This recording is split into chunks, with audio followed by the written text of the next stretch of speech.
સ્વામિનારાયણ સંપ્રદાયનો અદ્ભુત ગ્રંથ હરિચરિત્રામૃત સાગર, જેની રચના સંવત 1944ના જેઠ સુદ 8મે થઈ હતી.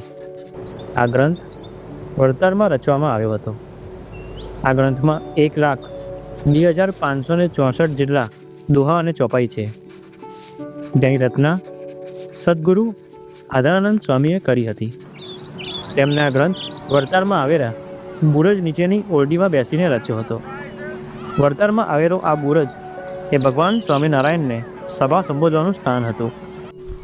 ભગવાન સ્વામિનારાયણ જ્યારે વડતાલમાં પધારતા ત્યારે લાખો હરિભક્તો તેમનો લાભ લેવા પધારતા અને તે સમયે શ્રીજી મહારાજ આ બુરજ ઉપર બેસીને કથા કરતા.